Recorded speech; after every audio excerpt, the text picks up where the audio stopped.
All right, I have 1 o'clock, so we're going to get started. So welcome to the October Data Stewards Group.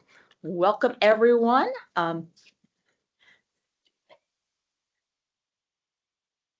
Let's go over what we're going to cover today. So we'll start off with just the opening remarks. We'll do a roll call, and then I guess I need a roll call sheet. And then we're going to go over some orders of business, and then we've got a number of ODGA related announcements. I'm happy to share. We will be showing you a little bit about the upcoming Data Governance Awards. You guys are getting a sneak peek on that. So thanks for being here. And then we have another sneak peek on our data literacy training. So we are going to want some feedback from you on that. And then there's going to be a data stewardship roundtable. So we're going to be asking you some questions and seeing where your agency is in their data governance program. And then we're going to help you build out your data governance program. We also have a guest speaker, Chad Owens from the Library of Virginia. He's going to talk about the, yes, ma'am. Speak a little more into the mic. Okay. Yeah, Chad is going to be joining us from LVA. He's going to go over data retention policies and how they can help you build yours. And then when we get through the data stewardship, then we also have some other special guests from Informatica. They're going to go over the data quality tool that we've recently purchased, kind of show you how it can help your agencies. And then after that, we'll do the member public comment and adjourn. So hopefully we can get through all of that content in this period of time.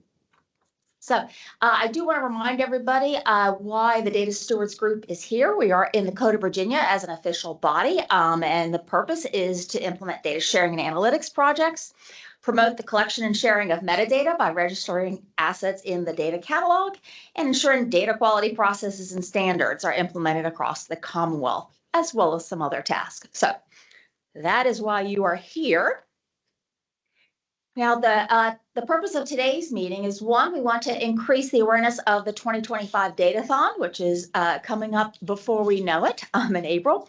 We want to drive growth and usage of the open data portal through all of your agencies.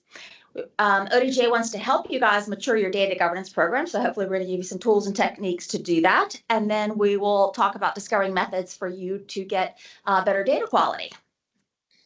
So on to our orders of business. So last time we met, we did not have quorum. So we do need to approve the meeting minutes from 2 meetings. So we hopefully you've had time to review the meeting minutes from August of 2023. So if you have, I'd like to see if somebody would like to make a motion to approve those minutes.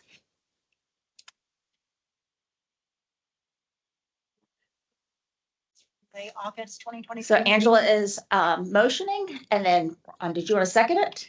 Ron is second. All in favor? Aye. Any opposed?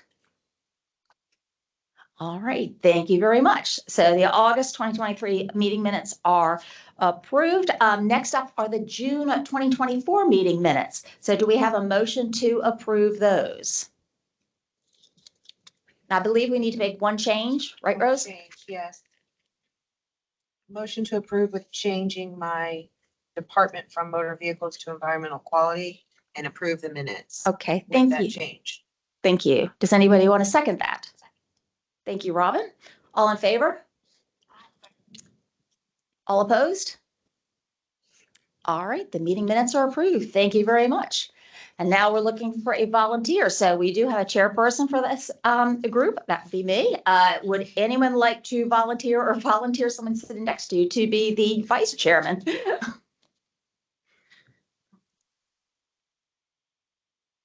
Maybe I should tell you, it's not hard. So basically you would just lead these meetings. ODGA would still develop all the content. You would just present and ask for things like approval of the meeting minutes and go through the agenda. So it is a very low lift. So anybody want to consider that position? Okay. All right. Okay. Rose has graciously volunteered to be the vice chair. So do we have anyone? I guess, do we have to, are you making a motion to make yourself the vice chair? She's volunteering. Okay. Anybody want to second that?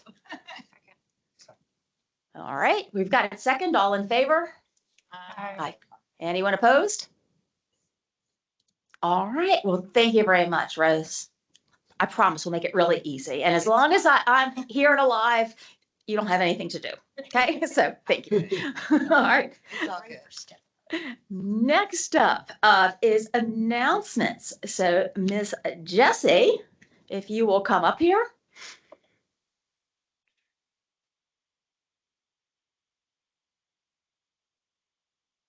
All right, can everyone hear me?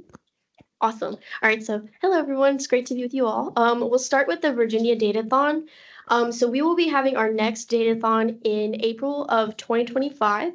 If you're not familiar with the event, what it is we get a lot of really great people together in teams of participants. We give them a theme, and then we give them state data to solve a challenge related to that theme. So this year's is going to be leveraging data for smoother transportation.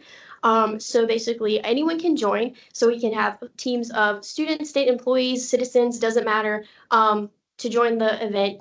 We use the open data portal to put the data on there. You all look at the data, create solutions, and then we all get together and view everyone's solutions. And there are prizes. The judges choose the top 3 solutions, and you win Amazon gift cards. So we don't have a ton of information yet. That's just how the event works. We're doing transportation next year. So just be on the lookout for that. As soon as we have more information and team signups open in March, we'll be reaching out to all of the boards and councils, so you guys will know about that.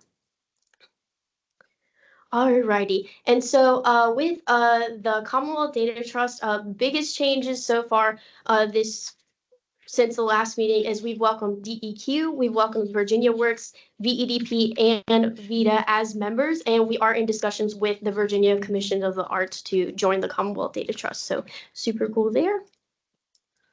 We have recently had quite a few events. So we've participated in COVIDs in September. We recently launched the data maturity assessment, which I will talk about in the next slide. Chris and Aaron back there actually presented to the Department of Behavioral Health and Developmental Services at their biannual staff meeting. They gave a really great presentation about how to use AI LLMs, so things like ChatGPT, Gemini, to be more productive with your workday. They really liked that, and they came up with some SMART goals to utilize AI to make their operations more efficient. Marcus back there actually presented at CDAO government in September, and then we had our data governance council meeting on September 19th, and then today we're having our data stewards group. Some upcoming events, we are participating in the CDAO award ceremony on October 16th. Our team was nominated for an award among 3 other organizations for Data Team of the Year, so cross your fingers that we win that. I will let Rose talk about this, but she gave me some information about DAMA Day, and I sent that out to you also if you're interested. Did you want to provide more information about that, Rose? Sure.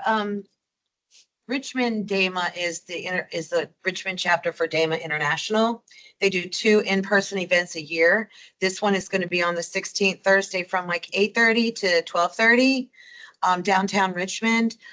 There is a registration link in the flyer that Jesse sent out. Please register. Know that parking is an issue in Scott's Addition right now, so be mindful of that and be ready to park and walk. But yeah, it's going to be on AI and data governance is going to be the topic. So it's very timely and unique for this group to have that opportunity to attend.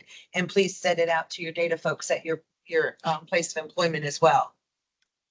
Wonderful.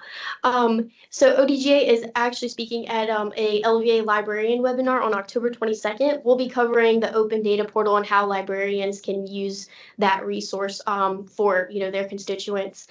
Ken File will be speaking at the Hampton Roads Datathon. He'll be judging the event as well. We are looking to publish our data strategy by the end of the year. We also will have Data Quality Awareness Month in January of 2025. So our communications analyst, who is hiding in the back here, she creates a lot of really great social media content videos about how to improve your data quality. And we also do agency-specific videos. So if you're having like a particular issue in your agency related to data quality, we could make like really quick videos to say like, oh, like, we have a problem with this, let's fix this. So yeah, Erin does a really great job on that. And then we will, of course, have our Datathon in April of 2025. Yes. Just really quick, are we sharing screen? It says we are. Yes. Um, Okay. You can see it. Someone said, Yeah, some people said they can't see it. So Okay, hold on. but we are sharing.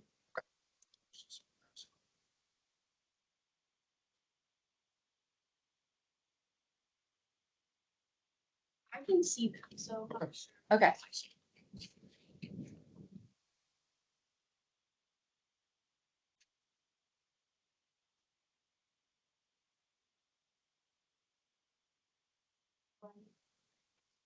Okay, I think we're good. Sorry.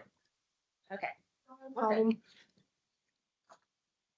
Alrighty, and lastly, I have the data management maturity assessment. This was launched on September 23rd. What this is an optional self-assessment for agencies to measure their progress in their data journeys in data governance and data management. We measure things like your business, people, processes, and technology.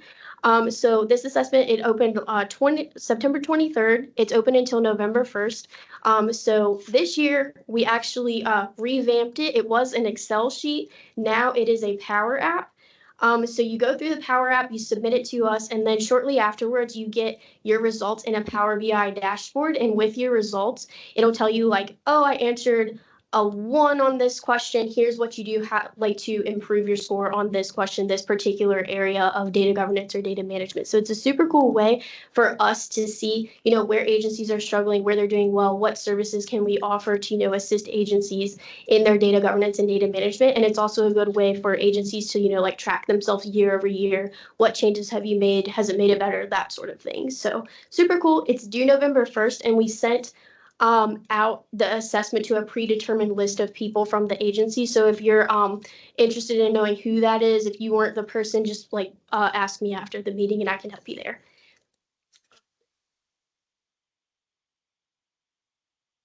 Well, thank you, Jesse. So members of the Commonwealth Data Trust get a scholarship for Dataversity. So that provides unlimited data governance training for one person in your agency. So I want to kind of give you a mid-year update.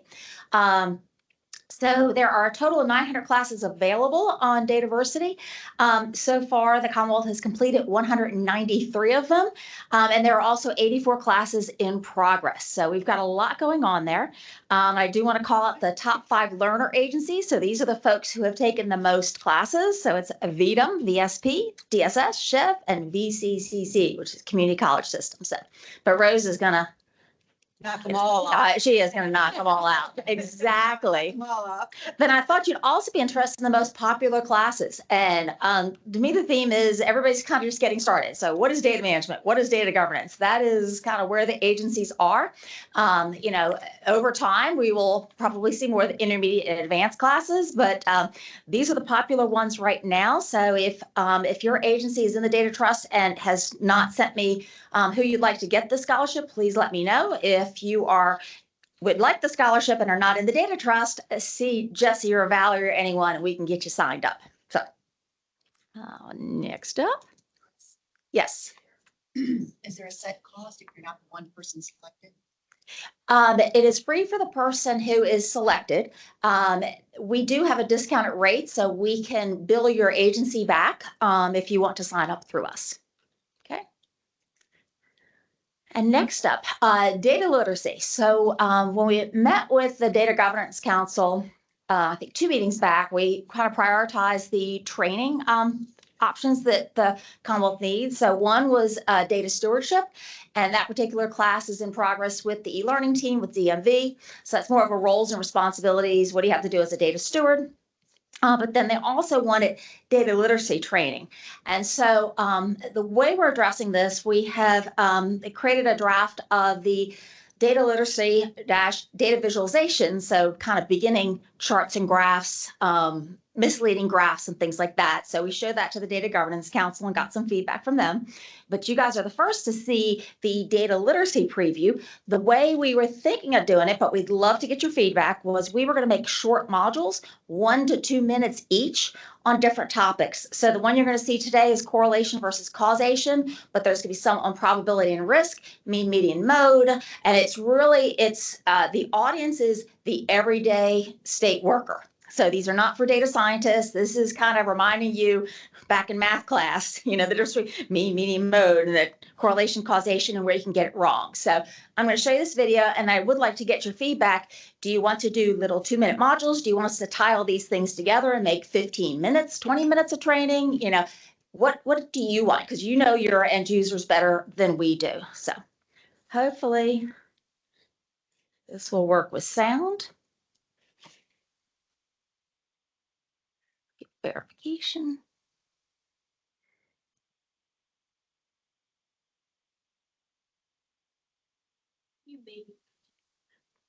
Let's see. This is the red carpet world premiere. You're getting expectations up a little too high there, Ken. Module number 7, correlation versus causation. Imagine you notice that every time you wear your lucky socks, your What? We can't see it on the screen. Huh? Not sure why. Cut the commercial. Yeah. We need those bars, right? Who's old enough to remember those bars on TV that came at midnight?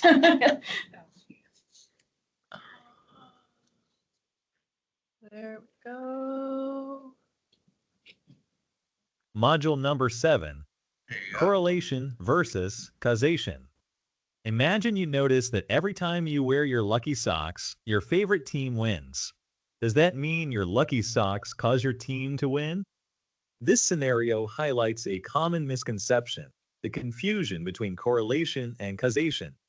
While correlation indicates a relationship between two events, causation signifies that one event directly influences the other. Just because two things happen together doesn't mean that one is responsible for the other. Thus, while your favorite team may win after you wear your lucky socks, it doesn't mean that your socks are the reason for their victory. Here are a couple examples to illustrate the difference. This graph shows a correlation between ice cream consumption and drowning deaths in Spain. However, eating ice cream doesn't cause people to drown. Both are likely influenced by the warm weather. In this example, there is a correlation between the popularity of the first name Blanca and the number of robberies in Texas. However, we can safely assume that parents naming their children Blanca is not causing more robberies to happen in Texas, and that the relationship is coincidental. To establish causation, you need to conduct a controlled experiment or use other scientific methods to rule out other possible explanations. Remember, correlation doesn't always imply causation. So next time you notice a relationship between two things, be careful not to jump to conclusions. All right. Okay. Thank you, Erin. Okay. So that's an example of what we were planning on doing. I guess, show of hands from the Data Stewards group. Do you want little tiny modules like this? Do you want them on social media? Do you want us to create what they call SCORM files? So you can put them in Note before and require people to take these. Just kind of want to just open the floor for your feedback on this. I think a little bit of both, mixed media for these. I like the short snippets for like LinkedIn. Mhm. And I like what you all are doing on LinkedIn as far as putting out content there. I think that's great. But as far as internal and what my people, what's reasonable and for them, for us to expect, Mhm. I like the idea of 20-minute videos, just real quick concepts in 20 minutes. So you get a little bit of depth to it, a little bit more than just a definition of causation. You know what I'm saying? You get a little bit more with 20 minutes, but that's something they can do on a break Mhm. in between meetings, during lunch, a quick little snippet that they could do at Mhm. that time. It doesn't take a whole hour webinar Right. or a whole 2-hour meeting you have to watch because you were out yesterday, that Okay. kind of thing. I like the 20-minute snippets. Do you like 20? How about the rest of the team here? Oh, Jesse's raising her hand. We got some virtual feedback from member Warren Sheeran. He says he likes both mixed types. Mixed media. What was that? He likes both mixed types. Mixed types. Okay. So what would be an example of mixed types? Like putting the 2-minute videos on LinkedIn, but a 20-minute meeting on a webinar. That you could take at your own pace. Would we be able to post like the 1 or 2 minute ones, like on our agency's intranet or something too? Yeah, I can't absolutely. see most of our people going to LinkedIn for Yeah, so do you guys want this to be content for your agencies to roll out on their website and things for internal training? Okay, great. Yes. It should also be on your website. I was going back to VLDS, what we did like 12 years ago. We had the stick figures talking about privacy, what VLDS was all about, walking them through that.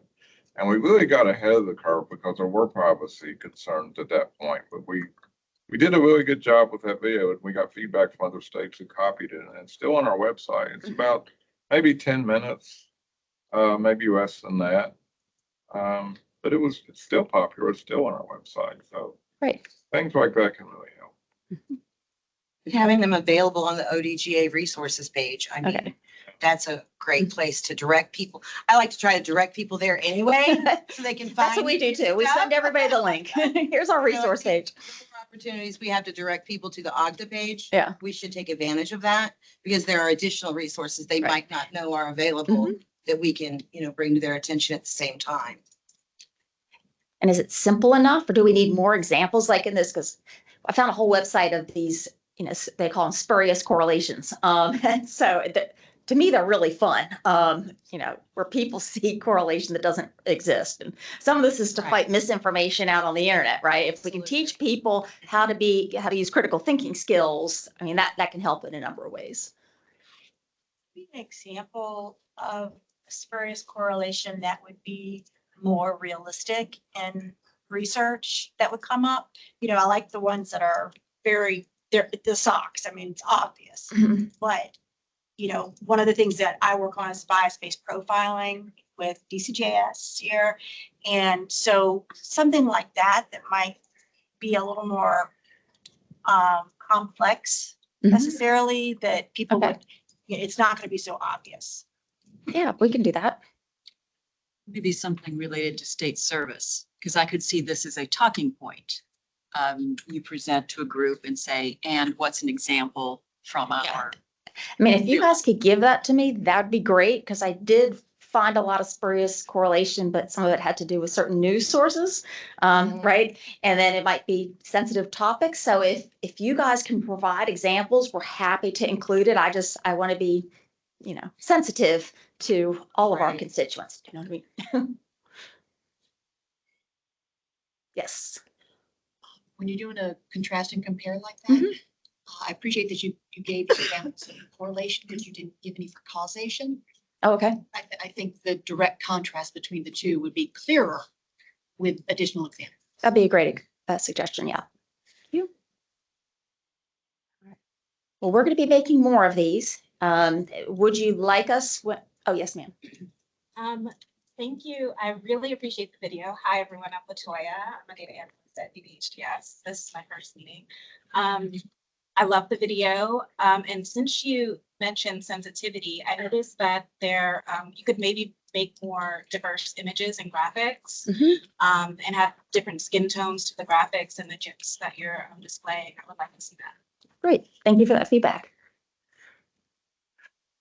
Yeah, so my last question is, okay, we're going to make more of these. So did you want us to send them out as they're made and you guys provide feedback? Do you want to just see when we're done? How do you want to partner with us? Or not at all? Just send them out, and then if people want to review them. Okay. Yeah. I say send them out to the group Mhm. for feedback. Okay. Sounds good. All right. Well, now let's talk about data stewardship. So thank you so much for your feedback. I'm going to. Module number Oh, 7, oh.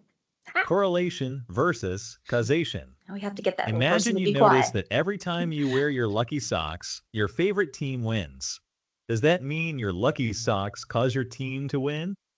This scenario highlights a common misconception, the confusion between correlation and causation. While correlation indicates a want you to learn relationship this. between two events, causation signifies that this? one event directly influences the other. Just because two things happen together doesn't mean that one is responsible for the other. No. Is it? Thus, is it while over your here? favorite Oh, team there may we win go. after you wear your There, lucky it's over in socks, Chrome. it doesn't I just mean can't that your socks are the reason for their victory. Here are There we go. Okay. Okay, so now we need to. When I started. Yeah. So, Yeah. you're right here. I'm not necessarily. Yes, we are right there. All righty. You Aaron. Page down. Oh, hold on. Yes. Always.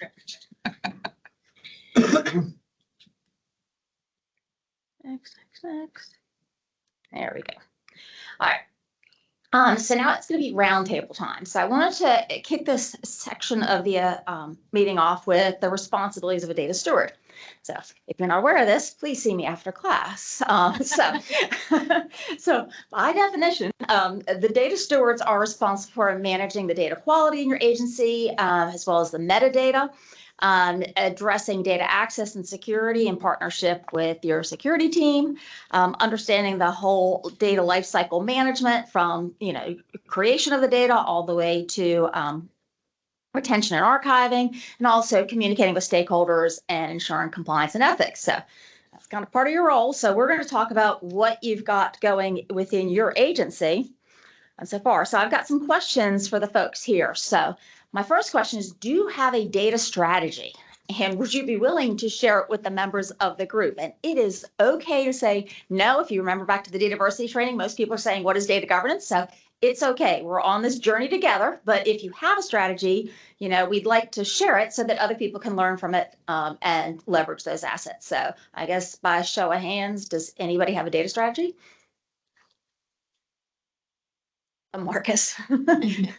Jessica, kinda? All right. Well, if you get one, if you build one, share it with us so we can share it with the rest of the group. I shook my hand like this as well. I have drafted something, still very high level, a lot of the words, Mhm. not a lot of content. But what I am a little challenged by is having buy-in from leadership. Sure. So if anybody has any tips or tricks, that would be wonderful. Yeah. I have a similar, I'm sorry, go ahead. maybe a similar question, which is like which parts of the strategy or the overall plan should be like formalized in a procedure versus sort of spread via training or culture, and like where that line is of like how much to document and require in a sort of compliance kind of way versus just like improving data culture in the agency overall. Yeah. I think we can help you with that. There's not going to be an easy answer. A lot of it has to do with the culture of your agency. You can create a 50-page document. Do you think they're going to read it? Okay. So I think you have to figure out where your organization is at the time. Is it just kind of a mission vision statement and you go, we're happy to get agreement there, and then next year you build on that. So I'm big on incremental improvements. We start small and just start building. And I think the way it's tied to that is that like I can't devote a lot of time and work on like say written stuff if leadership wants other things done instead. Sure. Other types of work. It keeps falling down the list. Exactly. Yes. Yes. So DBHDS is working on a strategy. So we're developing it. And one of the things that we're doing now is we're meeting with all the data owners and talking about their strategy so that we can align. Mhm. So we're kind of building our strategy around how we support the business area. And that's been really helpful. We have regular meetings with them so that we're constantly in touch. And so it's not like a one-time thing. Yeah.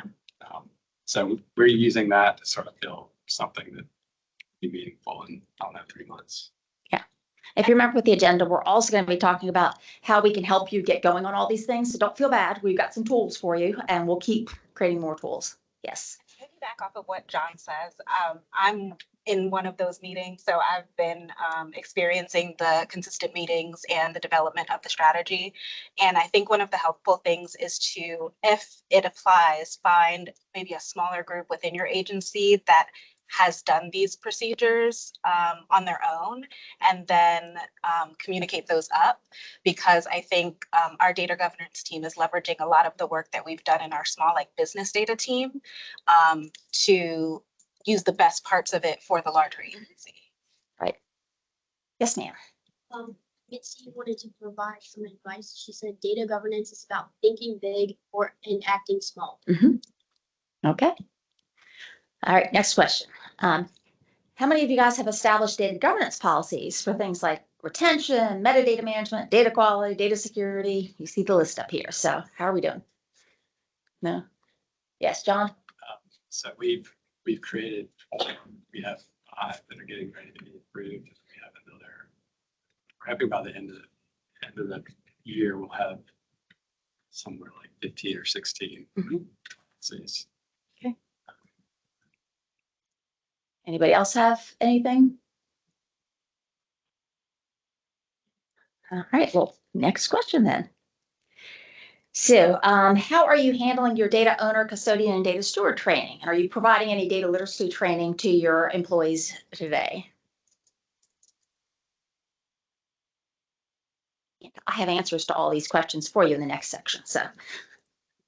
So definitely need help there. Okay. Do you have an inventory of your data, and do you share that list with the employees in your agency? Working on our inventory for you. Thank you. And yeah, and we're documenting our data owners and data stewards and things, and we're having conversations about those roles and responsibilities right now. But we hadn't anticipated sharing the list of the data inventory with our employees. Like everybody. I don't know. Yeah, that's that whole data democratization approach. So it's Yeah. like letting people know that We you hadn't have thought it. about that. That has not come up. Okay. But it's an interesting twist. And you can do it similar to how we've been asking for the data catalog. You can say, here's my 100 data sets, of which employees can see 20 of them, then some only IT can see, some maybe managers can see. You can still divide it up. Yes, you had some feedback? Yeah, I was going to say DOE is in the same boat with determining who those data owners and custodians and stewards are. And I think the plan, and Ron works with me, the plan is to have our data inventory public, right? I mean, we eventually want to, and I mean, part of the inventory for DOE is available on BODS, but that's just a subset. Right. I mean, that lexicon is publicly available. Yeah. It's a subset of what we do. All right, Jesse's representing the remote people. For virtual friends. So member Warren Sheeran says, he's from VDFP. He said, we haven't shared all, but in some instances we have shared the race chart helps. I think he might be saying Racing? Yeah. Racing. And then Mitzi Fletcher from DSS said, how are folks working with HR and managers to incorporate roles and responsibilities into PWPs? I do not know the answer to that question. Maybe you guys do. We Jessica? did that last cycle. We put, it was a baby step, not my full vision, but it was a baby step, and worked with HR and added some confidentiality requirements to everyone's EWP across the board, like added it to our template. I would have preferred it to be like role specific, but we weren't there yet. All right. All right, who's curating their metadata?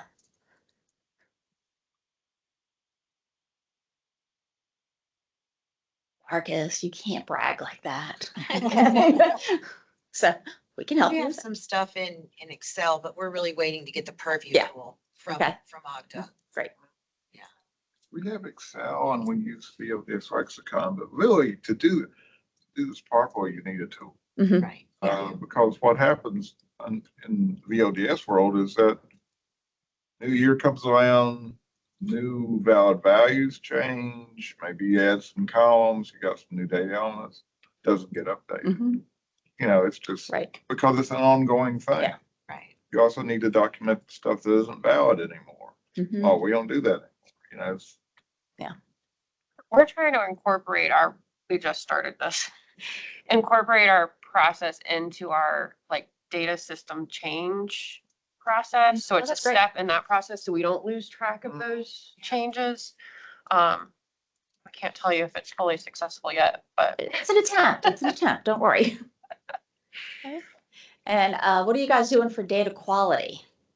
Yes. So we're small, but I mean, I think that largely the data that we manage is consumed by from the localities. And so it's largely software, like, what am I trying to say? Like validations, like making sure that what is being put in is, but it doesn't touch if it's accurate. It just touches that it meets certain requirements to be brought. You have controls when you're inputting the data or merging it into a larger data set. How about the rest of you guys? Yes, Angela.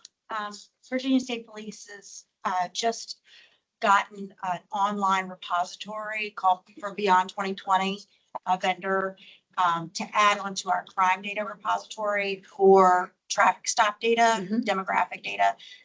Prior to that, we were accepting Excel spreadsheets and I was manually reviewing them. So it's very hard to make sure that the quality of the data was there. But it just went into effect in July, and looking at the data, now agencies can get an immediate feedback from the system as to whether their file is structurally sound, if there are any data quality issues, and sometimes it may error out and not accept that particular stop until they fix that data. So the software application has some controls in it, Yes. the new tool you have. That's great. Made life a lot easier. So, yes. Yes. Parents been very happy about. Oh, I'm sure. We work with DCJS. Okay. Something we've done with our waiver management system is set up a data quality dashboard in Power BI. And we review it every quarter. And most of our information on the front end, outside of the business rules that are incorporated into the front end, because our information is entered by community service boards all over the state, we review the data quality and then have a form where we follow up with them about things like duplicate entries or missing social security numbers or just things that are throwing the data quality off so that they can fix it. And how are you, so you've got the dashboard to report it. How are you determining that you have duplicate records? By matching by first name, last Like name. SQL statements? Yeah. Okay. Yeah. All right. And then next. So how are you guys tracking your data risk and what mechanism do you do? Do you have some sort of log to know where you have data issues? I'll take that as a no. And do any of you have a business glossary, whether it's Excel, Word, something on your website that says, here's all the terms from my agency? Yes. DBHDS has one? And what tool are you using at DBHDS? It's called Word. Word? Okay, that's okay. Do not worry. I didn't say you had to use something fancy. And what do you have? Yeah, Word, and then we make it look pretty. Okay, that's okay. And then it looks like Warren says yes. So what does he have? Somebody else said yes, they have a tool for their business glossary. I'm doing this on my watch, so it's kind of hard. He said Adobe. Adobe? Okay, gotcha. All right. Well, do not be concerned. Oh, wait, one last question. I'm sorry. Do you have a data governance council within your agency? DBHDS does, DMV does. Anybody else? Nope. Again, do not worry. We'll figure it out. So let me see how I'm doing on time. All right. Well, I'm going to tell you about this contest now. Now we're gonna have some fun. ODGA wants to improve data stewardship, data maturity across the Commonwealth. So, we're not a thou shalt and write it in code kind of people, so that'd be nice because then you have to do it. To kind of more of a positive thing, we're going to have a contest. The contest doesn't start, I think, what did we say, May of 2025? Yeah. So we're going to start at May of 2025 and the awards for, so it's for the summer. So you guys are getting a head start from everybody else. We are going to ask those same questions that I just asked you, okay? And you get points. And I'm going to show you how to win at this contest, so we can help you with most things. And when you're thinking about this, we don't expect anybody to get 100 points. We know where the Commonwealth is, okay? If people are in that 10 to 40 range, That'd be great. And we just want people to improve year over year. So it's kind of like the data maturity assessment, but we're going to give you a score and then you get your name and lights on our website or some wonderful prizes. We'll see. I'm listening to a podcast and the prizes, they write a personal note to the person's mom. So if that's what you want to motivate you, I'll write a note to your mom saying what a great job you're doing on data governance. So these are the criteria. There will be rules coming out. So there's different things like having a data strategy. That is just a straight yes, no. Do you have anything? Draft, I don't care if it's approved, there's buy-in. Like if you've got anything, great, you get the points. Okay. So I'm going to kind of go through how you can win at this contest because we're here to help you make progress. I don't expect things to change overnight. Like if you were a 0, you're not going to be a 50 or 100, right? But we are giving you kind of a heads up because we're here to help you. Now, the good news is just by being here, you get 3 points. So there you go, right? Awesome. So I'm going to take you through some of these items. So one, we talked briefly about the data strategy. I told you you're welcome to write a 50-page data strategy. But what we have done is we've given you a template. It's on our resource page to do a very simple 1-page data strategy that hopefully you can get buy-in on. Okay. So this is a template actually taken from Gartner. They use this for IT strategy. And I just asked them if I could use it for data strategy. They said, sure. So it consists of a vision statement of strategy, and then you say current state, like I have poor data quality. We're not tracking any metadata, blah, blah, blah.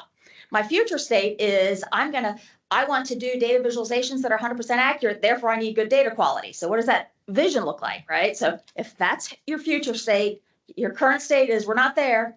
In the middle is plan. What are 4 to 7 initiatives to get you from current state to future state? Okay, so you can keep it simple. We're trying not to boil the ocean. This is just, you can do one of these every year, right? And say, have I made any progress? And then in the bottom, there's 4 to 7 assumptions that must be true for the plan to succeed. I always say, are resources available, right? So you should put that in every one of these, or assume, like if you're VTM, that there are no giant hurricanes coming, right? So there may be something that you think may impact your business. So you can easily create a 1-page data strategy, and that gets you 3 points. Okay. And then key policies. We talked about what policies you have. So we have developed policy templates where it says kind of insert agency name here. That should get you started, right?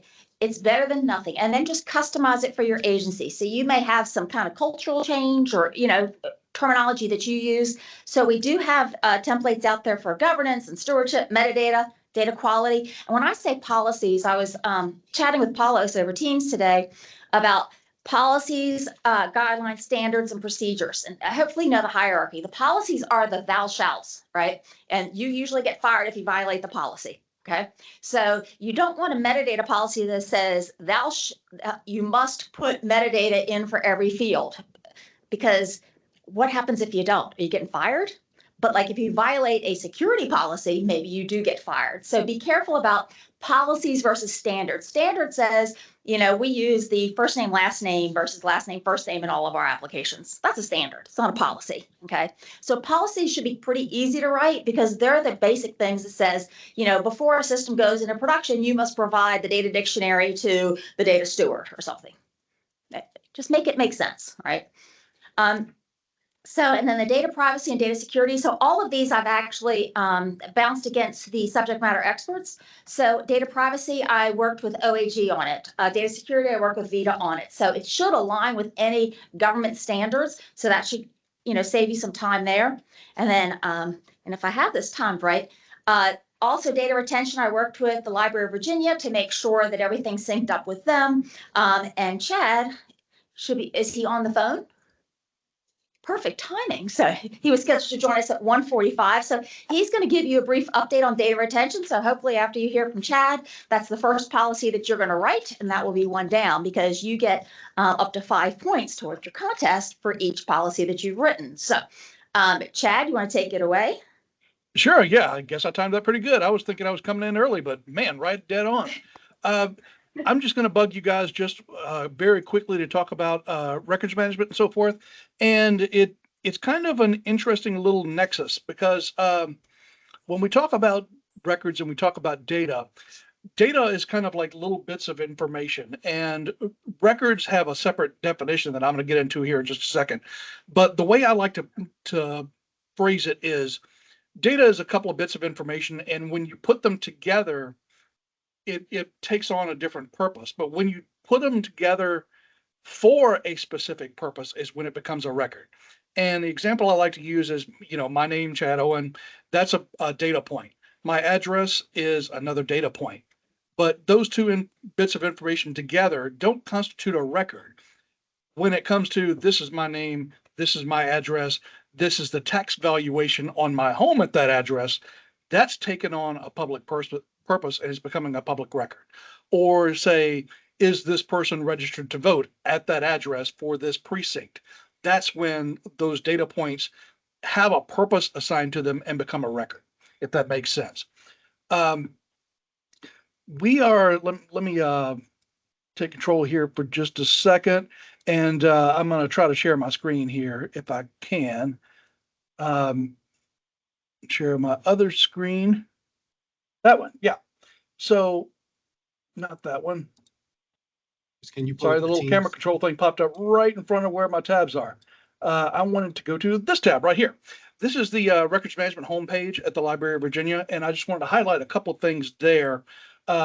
First off, though, I'm going to back up from the Library of Virginia's homepage, and I'm going to go to the Code of Virginia, because this is the legislation that empowers us to discuss records management. And most importantly, it defines what a public record is in the Commonwealth. And specifically in 42.1-77 here, we have definitions. I'm going to scroll on down. And public record, this whole thing is the definition of a public record. But the way I like to sum it up is the Commonwealth of Virginia's definition of a public record is anything that documents the transaction of public business. So it can take any form, it can contain any set of data elements, but it has to meet that central criteria of documenting a function of government, whatever function that is, whether it's public education, whether it is social services, it's providing health benefits, retirement, what have you. It has to cross the line somewhere into touching public government and public services being provided. I worked for 14 years in the Commonwealth of Kentucky, and the Commonwealth of Kentucky's definition of a record is much broader. It basically says it's any record of activity in the possession of a public agency. And so that's a much broader definition than something that's specific to the conduct of public business, which is a key point of the definition of a public record in Virginia. And I could go on. I have a whole spiel about the difference that makes in how FOIA is interpreted and how records management is interpreted, but don't really have the time to get into that too far today. So I just wanted to highlight that this is what the definition of a public record is in Virginia. And we at the Library of Virginia, we are responsible for the management of public records. But again, if it's just data points, if it's not pulled together for some use within the context of public business, it's still not a public record, and it's kind of outside of my wheelhouse, if you know what I mean. So to back up a little bit, I'm going to go back to the records management homepage, and I'm going to highlight the retention schedules, just so you know that these things exist and this is where you find them. Retention schedules are written in a couple of categories. You'll see we have general schedules for localities, and we have separate schedules for localities and state agencies because the requirements are somewhat different. But then you'll also see there's a category down here at the bottom that says specific schedules for state agencies. A specific schedule is something for which there's one office that has this function and no other office deals with it. Something like environmental quality. They have the responsibility to manage the water runoff of construction sites and so forth, and water quality and things like that. No other agency has that responsibility, but environmental quality does. So that would be a specific schedule for a state agency. But then you have broader categories. I'm going to pull into the locality general schedules. There are some things that everybody has, right? Everybody has accounts payable, accounts receivable, money going in and out. Everybody has personnel records. Everybody has their email, their correspondence, board minutes, and things like that. Those are these broad categories that we see up here at the top under general administration. And then below that are more specific areas of government, that there are government agencies that do this that are kind of all over the place. But, nobody in the world really cares about student exams except for public schools. But every public school does care about them, and there's, 150 of them around the Commonwealth. So there's a specific schedule for public schools that applies to all public schools, but not just one, as we would have a case in specific schedules. And so just to show you what a retention schedule looks like, I'm going to go in here to the GSO2. This is the fiscal record schedule. It's a little more concrete. And so we've got this, these record series is what we call these things listed here. And it's a record series is a group of documents that exist to serve a common purpose. The way we try to write these series descriptions is illustrative of that, in which you see this is accounts payable up here at the top. There's a two-part description here. It says this series documents. The first part of that is meant to be, this is the function of government that we're talking about. So this series documents monies to be paid by the locality to its creditors. Okay, that makes sense, right? The second part of the description is this series may include, but is not limited to. So that's meant to be a non-exhaustive list of types of documents that are typically found in this record series. So accounts payable, what kind of things we find in there? Invoices, bills, cancel checks, return checks, things like that. It's not meant to be an exhaustive list because there's always things that one place calls it a different name, or one place uses one thing and one place uses another. But what we like to point at is that first part of the description. No matter what the thing looks like or what form it takes, if it's performing that function of government, this is probably the retention series that it falls into.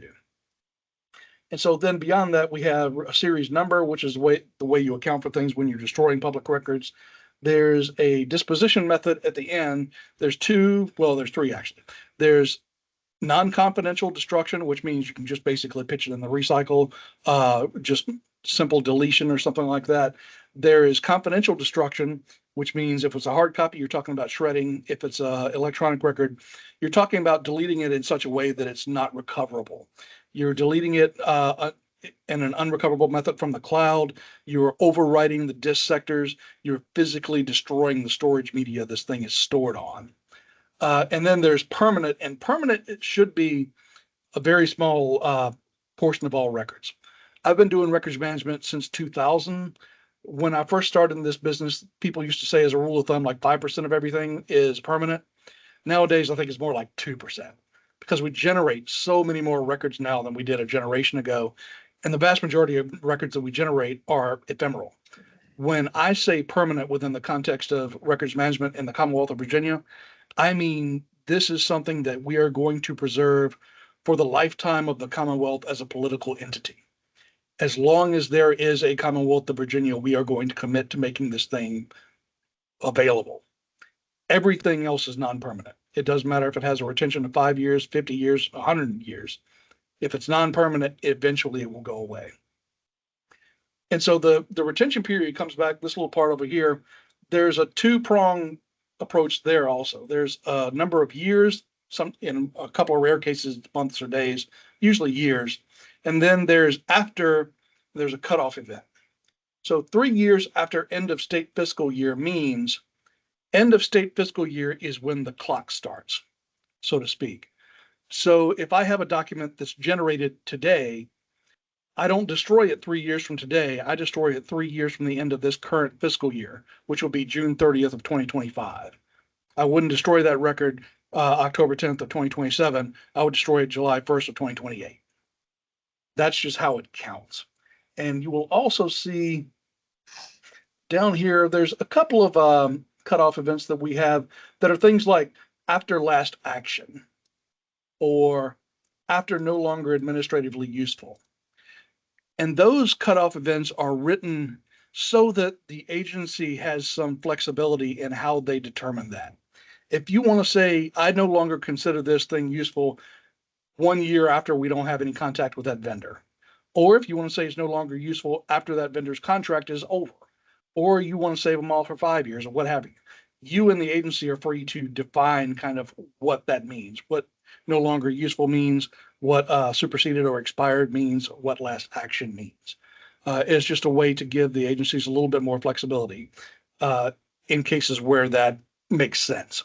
For a lot of these fiscal records, it's just straight up state fiscal year because there's auditing requirements that say you need to keep this for so many fiscal years for audit purposes. And I know I'm throwing a whole lot of stuff at people right now, but what I like to emphasize is in the Commonwealth of Virginia, destruction is a shall and not a may. So technically, according to the code, when a retention period is over, you should be destroying those records. Not, okay, the retention period is over, I can destroy them now, but I can keep them 5 more years if I want to. The way the retention schedule and the code is written in Virginia, you should be destroying those records after their defined retention periods are over. And more importantly, again, I've been doing this for a little over 20 years. The number of people that destroy records too soon is actually minuscule. And I usually hear some form of the phrase, well, if I get rid of that thing today, tomorrow my boss is going to ask me for it and they're going to be mad if I can't produce it. To which I say, that's what the schedule is there for. The schedule is there to define a length of its useful life cycle. And once the schedule says it's done, if you get rid of it and somebody's mad at you, you can tell them to be mad at the evil people at the Library of Virginia that write the schedules. You followed the schedule, you did what you were supposed to do. If the schedule's wrong, it's on me.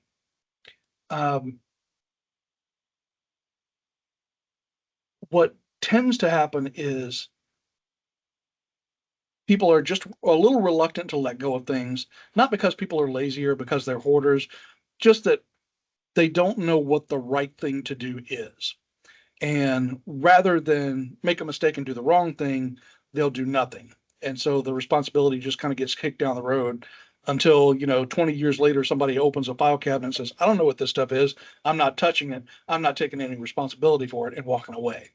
And dealing with it at that point becomes much more difficult. It's a lot easier to deal with the things in time than it is kicking it down the line.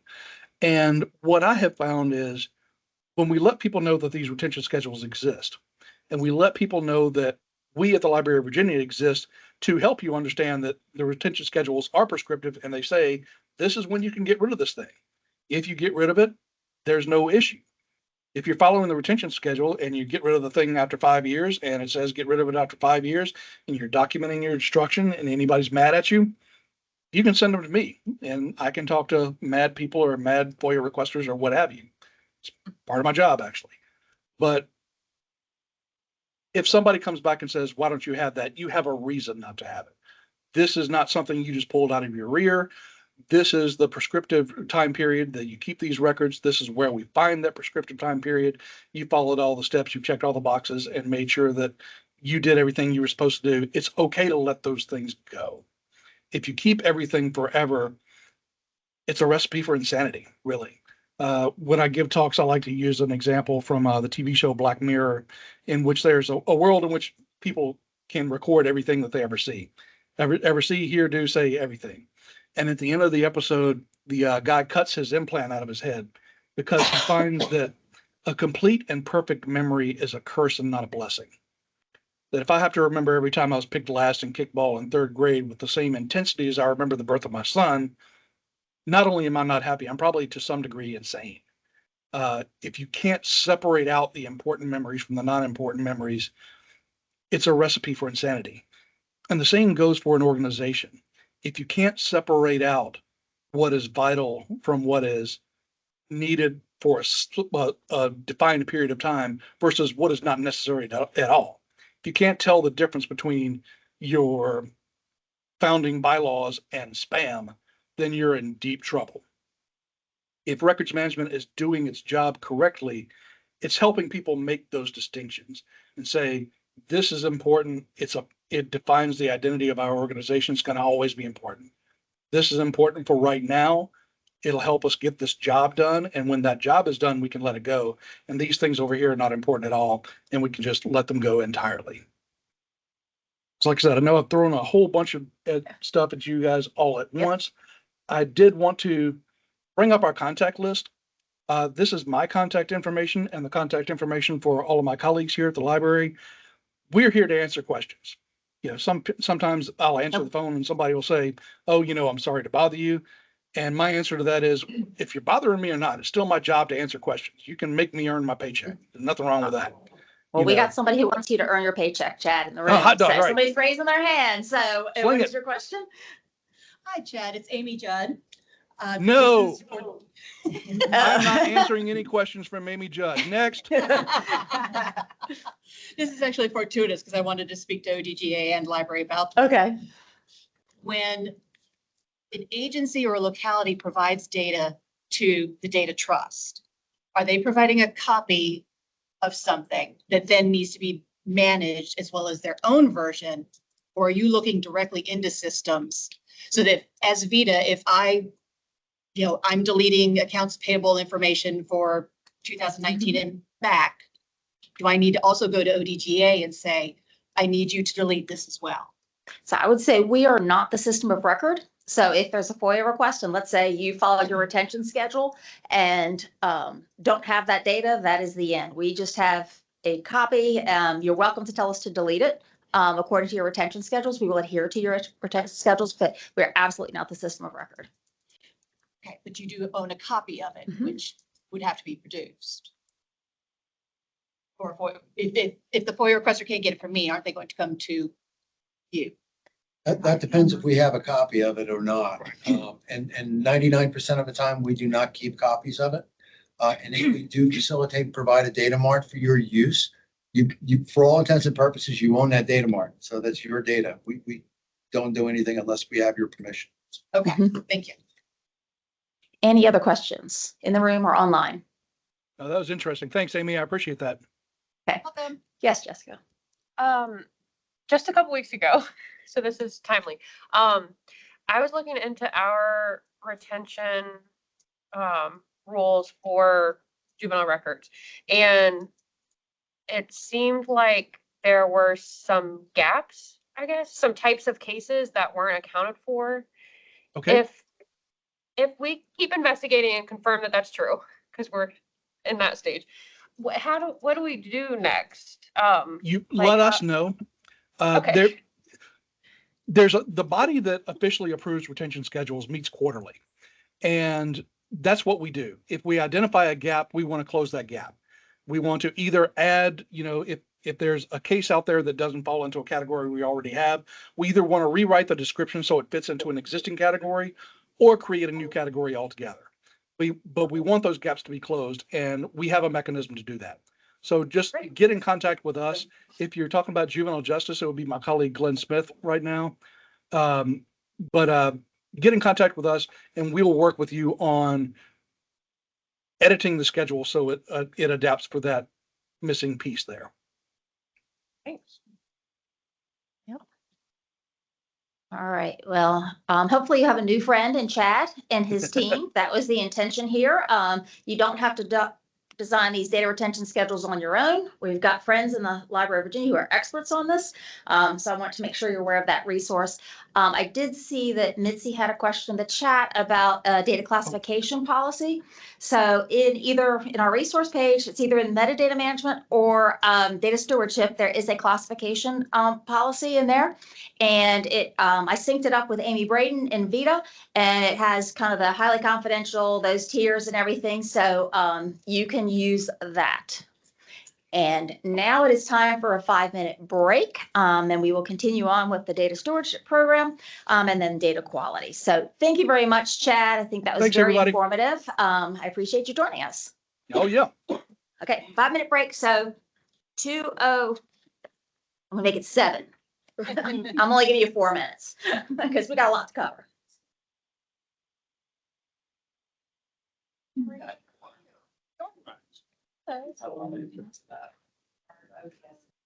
What's the feedback on the video? Yeah, I like the idea of like a not as obvious example. How did it start on the same day? I'll sit down. I forgot roll call, I'm gonna have to do it at the end. Perfect. It didn't sit. I need the roll call. Just you kids. Last year, and had surgery on it. So it's, yeah. I don't believe in coincidence that like that, right? Should be good. There's still that would be my reach out. I was doing exactly what I was viral, and now I work for a Vita program. And like I said, it was that work. Yeah. There's been issues since then. How the data still exists somewhere. You do? I mean, I guess we were just saying. I was gonna say the other day. Yeah. So UI. But Yeah, I don't know how. 3 years from taking I was sitting- your data that's 3 years from over. Yeah, it's perfect timing for my retention question. You know, I make the content up, like, trying to guess what everybody wants to hear, and I'm like, that's what. I mean, any data is this the mark for you guys? Okay. If there's anything else you ever want to cover in these data sets, just let me know. Yeah, I thought. We have executive data board, data governance council, data stewards group. And I try to figure out like where the audience was. You're like me, right? Same, yeah. Yeah,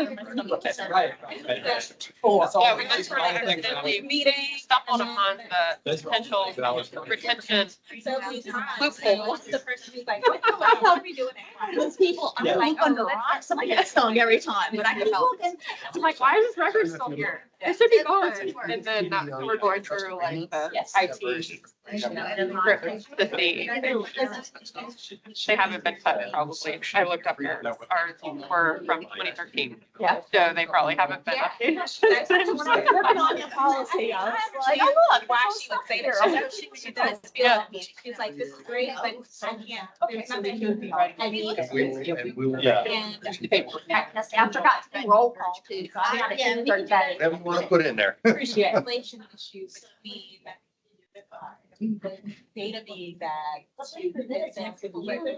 Yeah. and the data being. You got a vice chair, technical role. We're rolling. Yeah. So if you give me that type of interview, you never do this. Okay. I am. And I'm with the Department of Homeland. And I'm division sector of products and services. So Familiar with CSA and all that. Yes. Yeah, I just went out. It's so funny. We just had our conference last week. We had facial conference. They're because I'm retired. And it's like wrong office. And I'm like, I am so sorry. He goes, Like, yes, yeah. I just got, it's been a few years. Yeah. It's already an open. It's like all these Yeah. things they say. I'm like, I've never been Yeah. anywhere that small before. Addresses that. So that's where. Oh, wow, it really does. Because I think for a while there was. You have to think other people. England's got one, whether it was Scott. We can react. Yeah. In fact, they took Janet. Yeah. Because there's so many. Yeah, so you can't remediate it. Let's see where the issue is. Even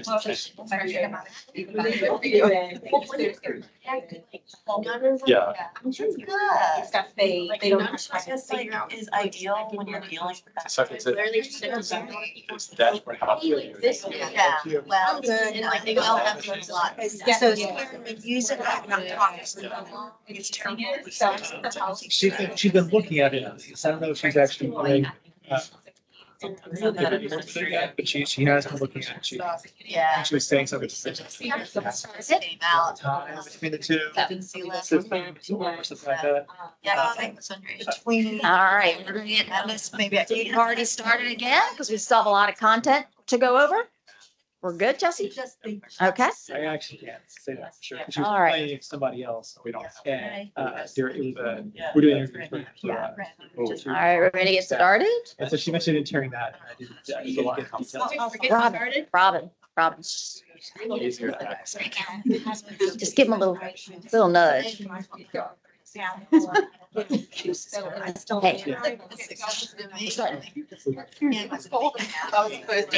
supposed to kind of hit them. Yeah. Okay. They're blaming each other for talking. All right, let's get started. All right. So back to getting, winning the contest and also improving your data management program, right? That's really what we're here for.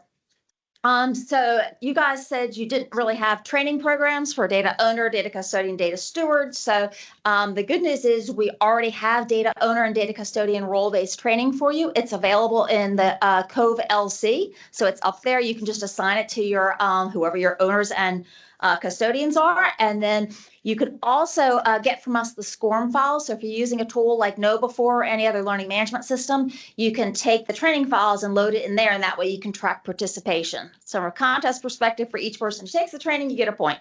So go ahead and get your data owners signed up for that. And then same thing with the data stewardship training. That will be in Cove LC as well as KnowBe4, or the SCORM files will be available for KnowBe4.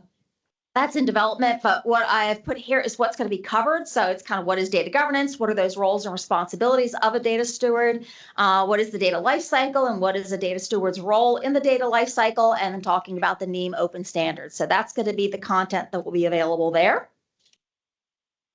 And then we talked about you guys having a data inventory. So some people know that Jesse and I have been reaching out and asking for a data inventory. Once you turn yours in, if you've already turned it in, you get 5 points for that. So you get credit. So yay, easy points there. Just to let you know, we kind of did a mid-year update. We've got 47% of the agencies have turned in their data catalog. We've already got over 400 data sets in the catalog, of which people are willing to share 230. So it's about 50% of the data sets people are willing to share with other agencies. And thank you to DOE. You have submitted the most data sets in your data catalog. So thank you very much. DOC's not far behind. We've got Virginia State Police, VDAX, and DOA. So they have contributed the most to the overall data catalog. So thank you very much. And then we talked about how great it is to use spreadsheets for curating metadata, the sarcasm. So we do have a tool. We can help you with that. There are other tools out on the market, but we can use Purview. We have the Purview instance set up for data governance. We've recently done a pilot with DEQ to scan their servers. So basically, we'll set up the scan and they can then start entering their metadata. And it's a pretty easy tool to operate. So once we get through the firewall rules, that's always the hard part, right? And then the scanning is easy, and then the work is the metadata curation, right? But whether you do it in Excel or Purview, I can't make it easier for that. But we can at least have something that it's a tool, it's automated, it scans periodically, it does identify sensitive metadata in there. If it sees Social Security number and things like that, it will alert you to that and mark it, and then you have a nice ongoing tool for maintaining that. And then those of you who have a Word-based business glossary, Purview also has a business glossary. So you could input that information in Word and make it much more searchable.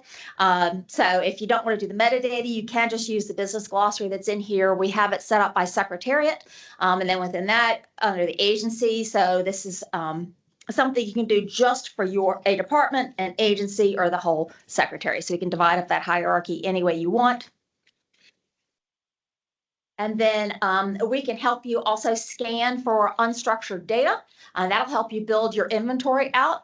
So it's a couple things. One, you can scan all your Excel, Word, PDFs, JPEGs, and PNGs and all that, and get an inventory together. What do I have out there? And when we talked about retention policy and which ones perhaps should be deleted because they're well past your retention policy, then we also can help you find sensitive data that's in there. So which of these PDFs have driver's license numbers and things like that? And then are they secured properly?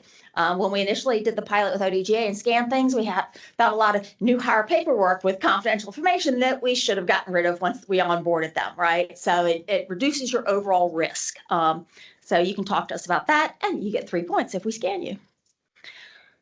And then the open data portal. So I talked to some of you guys before we started here. So we've been actively growing the number of data sets in the open data portal. Would love to get whatever you have out there. We have I don't want to say it's a friendly competition because nobody's playing with us, but we are trying to beat, we're number 4 we were number 4 in the nation. Now we're up to number 2, but Utah, okay, believe it or not, Utah is number 1 with 14,000 data sets, and we only have 6,500. We started off with 383, so we've made a lot of progress, but we'd like to get more data in there. But from our little contest point of view, all I need is just one data set and you get 3 points. So if you can put something out there, that's great. And Why don't we get with Utah and just federate all their data sets? and steal their data? I do believe that. Yes. But I did want to tell you, so one thing, we've talked to the DOE folks who said, hey, we got all this cool data. Wouldn't it be neat if students and teachers could use this in their classroom, right? Because we have DEQ data, DDVR. I mean, this is cool stuff, right? So we are partnering with them. We've created some lesson plans of our own. We've been taking lesson plans from various places. And in the month of October, we're going to work with them to create a program, basically train students and teachers on how to use the open data portal, basic, I don't want to say data science, data analytical skills. So, we want to get that next generation of data professionals and start them in the schools leveraging the open data portal. So if you don't care about my personal competition with the state of Utah, perhaps you care about the education of the next generation. And one data set, you get 3 points. Next one, risk log. You said you were not tracking risk. So I've got a template out there for you. I've got a little picture of what the scale looks like. So you just put all your data risk in here. You don't have to necessarily solve them. You just want to track them, right? And then you assign a probability and impact so you can show which ones are the highest risk. And that's a good way to communicate data risk, data quality issues, lack of metadata to your leadership team. So that is on our resource page. And then a big dollar figure here, up to 20 points, so NEAM. So what we try to do is have the points represent the amount of effort it is for you. So I think last time we talked about implementing NEAM Open, which is a standard, industry says standards for defining fields. And so what that looks like is, say you have 2 databases in your agency, and one VBA is calling it, they have things set up first name, last name, somebody else has last name, first name, and they need to argue about which one's right. Well, NEAM has already defined what the standard should be, okay, what the definition and that format standard should be, and then you can put it, that's how you get it from your operational data store, you ETL it into the data warehouse in a common format. Yes. So for mental health, we use SAMHSA, which is different, a different standard, interoperability standard. Does NEAM have something that corresponds to that? No, I've talked to Paulus about that. NEAM does not have a behavioral health domain, but they do have NEAM Core, which has your basic name, address, location. It has, 400 and some terms that are common across all agencies. So I think, you can implement that and then do anything that is agency or industry specific. We just as for information, ODGA is on the governing board of NEAM as well. So if there are suggestions that we can take out of any of these groups and meet back with NEAM, we can make those suggestions. Okay. Yeah. Are they just standards, or does NEAM give you tools to update your data to their standards? NEAM has the excellent, it's for data exchange. So they come up with what the standards are. They have the XML, but you still have to write like the Python scripts and all to convert your data. Thank you. They're just saying we've already argued it out. So for Angela, Chad tells me at VSB there are like 12 different definitions of trooper. Okay, so what that means is these people have figured out what trooper means. Okay, so what you do is say, well, these 3 databases match that definition. I will map them to NEAM, and then the other ones you will say this is a, I don't know, retired trooper or whatever. I don't know why there's so many definitions, but you would then just get something a bit more specific for those that don't conform to the standard. Okay. And for those of you who do not have a data governance council, we do have a guidebook on our website that basically says how to create your first data governance council. So it tells you what should be in the agenda, who to invite, what you should talk about. So it's kind of like your getting started kit. Now, the second meeting is up to you. But so what we did is we created the first meeting so that you can establish that data governance council in your agency. And then if you want to track your progress across all of this data governance work, we do have a scorecard for you. Don't be alarmed where the target is 100% and such. Those are just placeholder values. So for those of you who maybe you haven't even started on your data quality journey, you might make your target as 10%, right? That's okay. You know, incremental improvement. So these are placeholders. I've got arrows on here because sometimes going up in numbers is good and sometimes it's a bad thing, right? So data quality errors, you want to be decreasing, but maybe quality goes up. So we've got this just as a template to get you started because I think I'm very driven by metrics. So knowing what my score is helps me know what I want to do. And then you can set SMART goals from that. Okay. And we also talked briefly about data quality. So I'm going to talk about quickly the do-it-yourself version, and then I have Informatica on the line, hopefully, to talk about how we do it in a much more efficient way. So sounds like DBHDS is already doing something like that. So on our resource page, we have created some sample SQL scripts for you to find data quality issues. So here you would just run the SQL to find duplicate records, values that are out of range, different formats, null values. So we've written the SQL for you. And we've also created a sandbox. So let's say if your SQL skills are kind of beginner, you're welcome to use our sandbox and try this out. Excuse me. Learn the SQL, understand it, and then you can apply it to your databases. Don't quite have the Power BI dashboard that they do at DBHDS, but I think this will get you started. And this is that kind of that free DIY way that any of our agencies can do regardless of size. And then if you need help with this, you can call ODGA because we can, we have SQL experts on staff, so we can kind of coach you through it. And Jesse, are Rob Shields and Jeb on the line?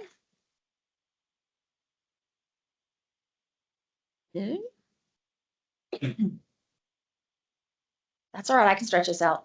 I can email this. Don't worry. Okay. Well, we'll have a brief intermission to do roll call. How about that? Perfect. Well, you find that. So, because I should have done this at the beginning of the meeting. So, Carrie Thompson. Yay. Okay. Angela. Yeah. Tracy Jenkins. Tracy Jenkins. Oh. Yeah. Okay. Doreen. Baron. Rose. Robin. Ron. Jessica. Crispy. Here. And Carol. Wonderful. Warren here, by the way. Mark, who wasn't there. Oh, and Warren. Oh, Warren was not on my list. Well, thank you very much. We will add you. All right. All right. So do I have my friends in Informatica? No, I just emailed him, so if you want to do the meeting minutes now, that would probably, wait, no. I'm We did sorry, the already meeting. did the meetings, sorry. All right. Well, I'm going to introduce the topic. So I'm going to stall. Oh, but I have more content because I was going to also show you the data catalog if I had time. I was going to leave that till the end. So let me introduce what this Informatica tool is.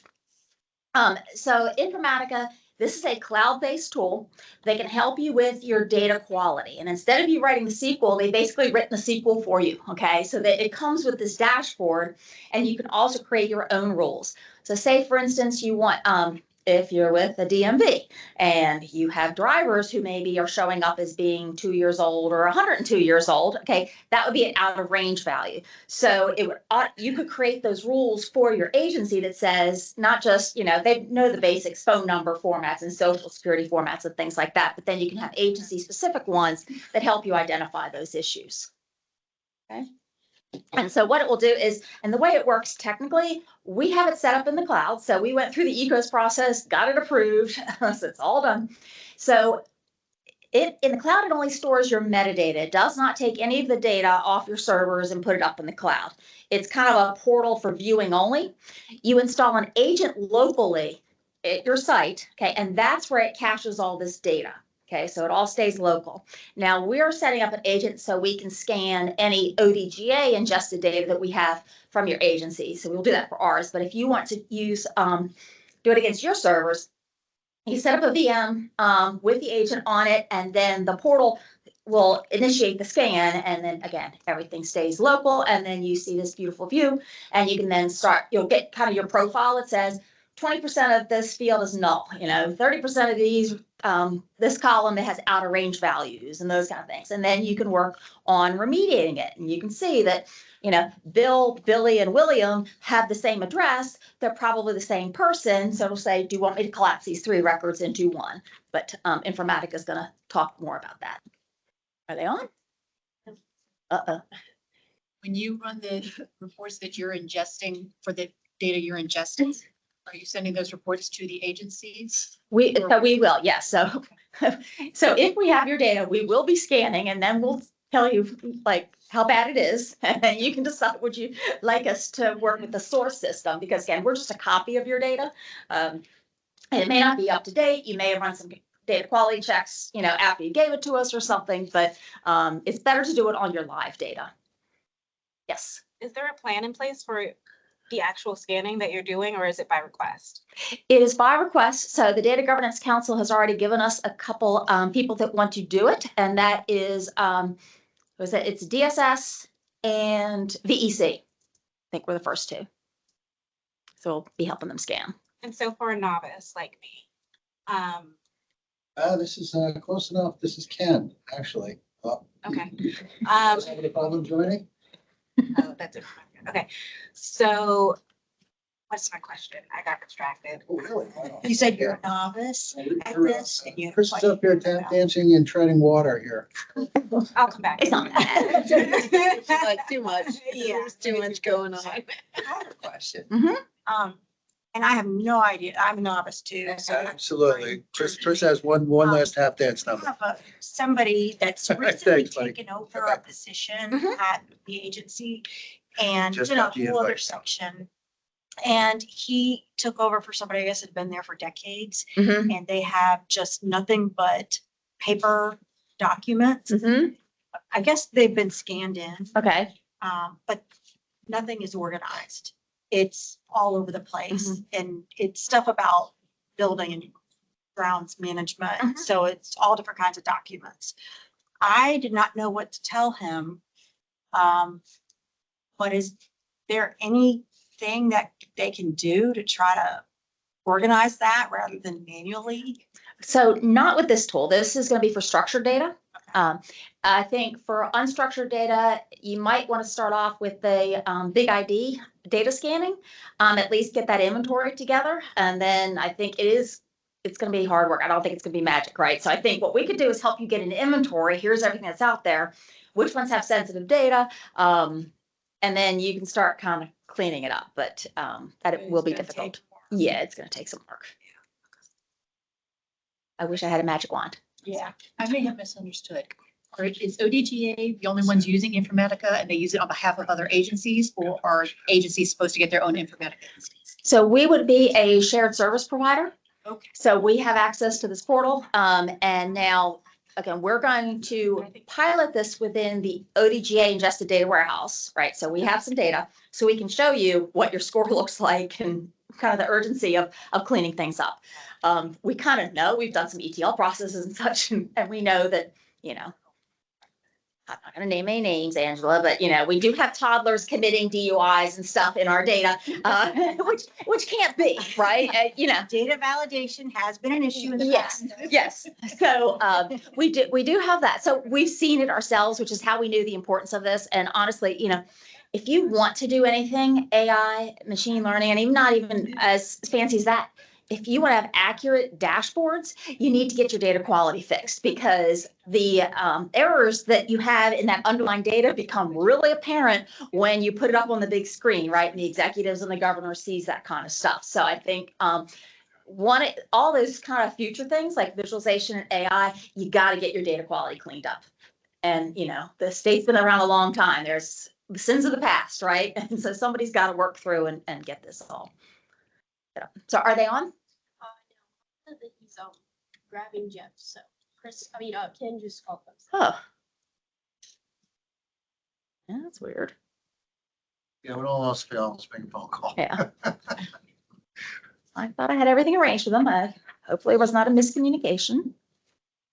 And while he's doing that, so this is your laptop, so I don't have the shortcut, darn it. I was going to go into the Informatica data marketplace and show you guys the data catalog. So while I'm tap dancing, I did want to tell you, so you guys are submitting your data catalogs through Excel spreadsheets.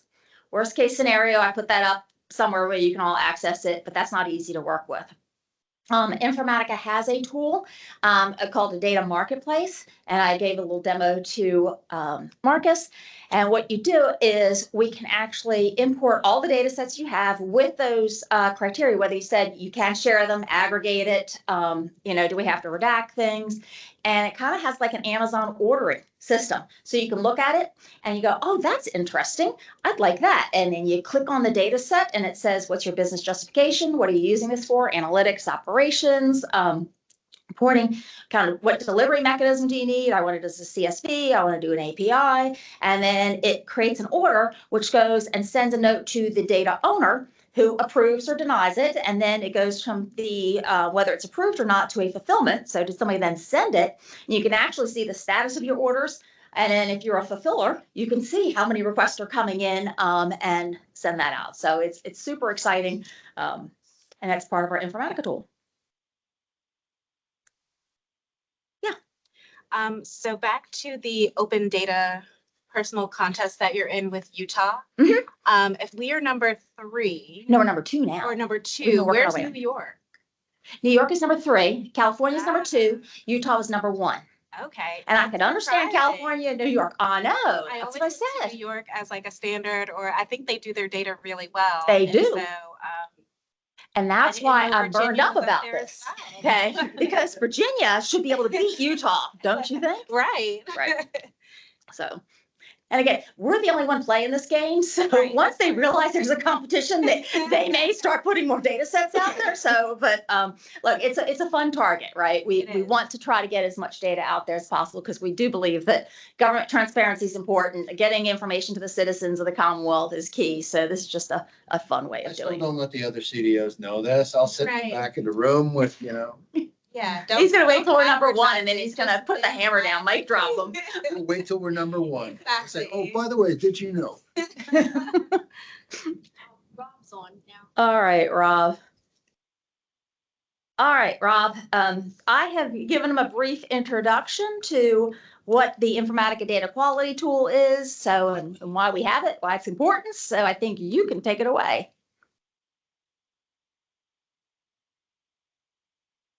Rob?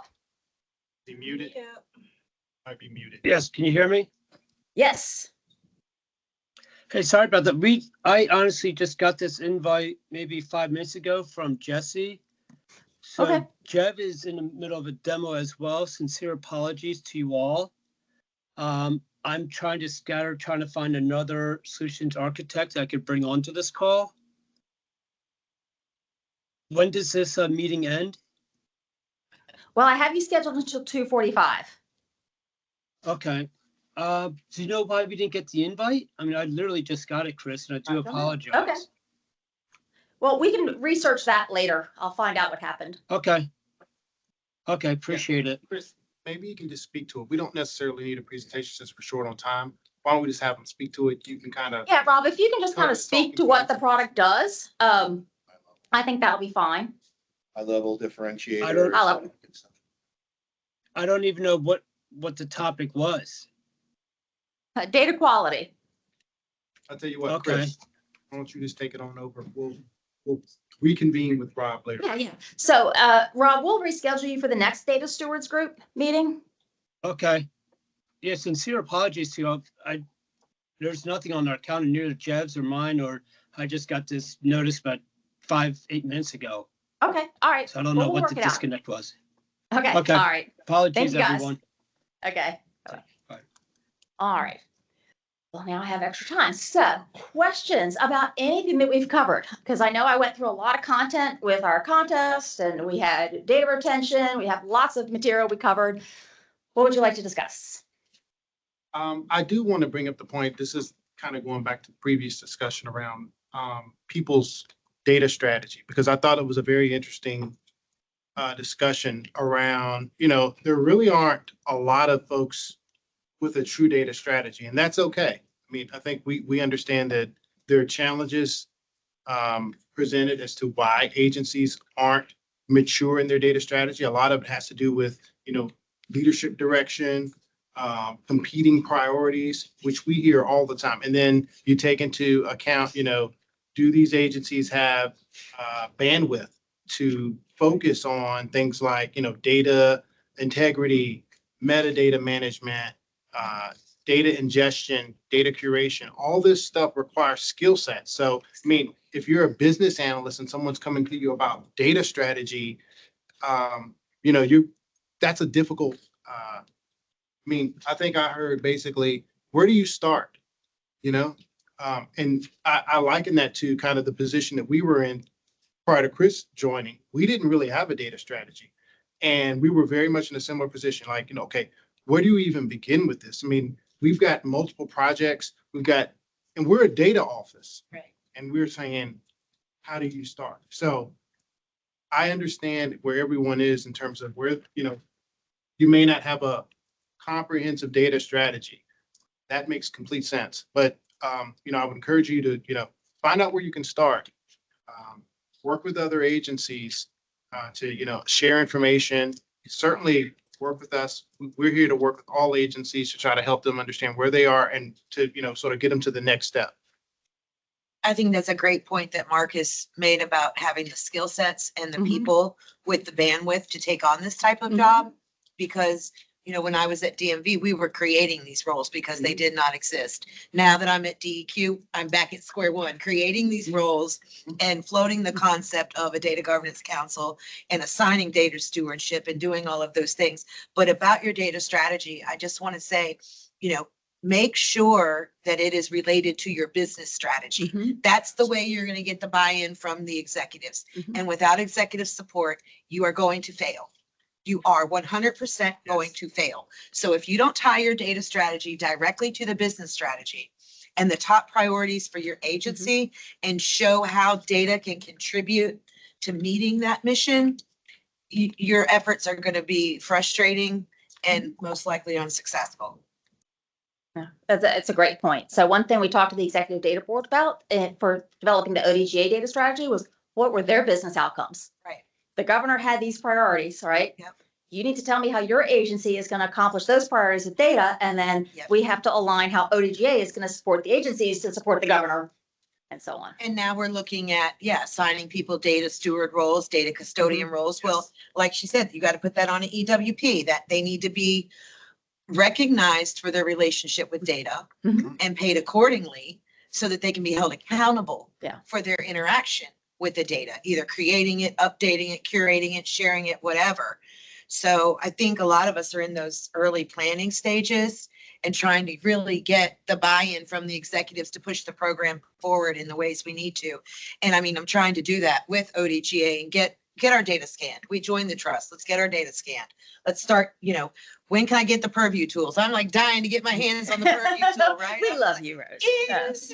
Where is it? Those kind of things. But I think going forward in a deliberate and intentional approach, the way that you all are designing the program is really helpful. Yeah, so my quick plug, my shameless plug is our resource library, page. odga.virginia.gov. So we have some sample job descriptions. So if you wanted to put any of that content in the EWP, so we've got an industry standard definition. So you may want to customize them for your agency, right? And they're also not junior, regular, and senior. We just kind of put, here's the task, and you can kind of refine it, right? So put that information in the EWP. You got your policies. We've got the data governance roles. I've talked to a number of agencies. They're still struggling, right, with the, I don't say that the agency head thinks that IT is the data owner, right? So no. So if you want, we have a poster that you can put up, and so you can make it clear that the agency heads or the senior leadership are the owners. Everybody else is stewards and custodians. So I know when I was speaking at COVID's, there were still people like, what if my agency head doesn't believe they're the data owner? I'm like, well, it's a common problem, right? But we've got the resources for you to say, help maybe say ODGA says, the industry says, and it's right here. So it's not you up against them. Yes, Ken? You want to be the data owner for everybody? Yeah, oh yeah, sure. Now, regarding the sample job descriptions, a lot of those job descriptions have been incorporated into EWPs and various different agencies. So, you should probably also, I mean, not just use that, but reach out to DHRM. See which ones have been used by what agency for what purpose, because there may be some business-specific languages that correlates with your agency that might already be in an EWP made from those, so.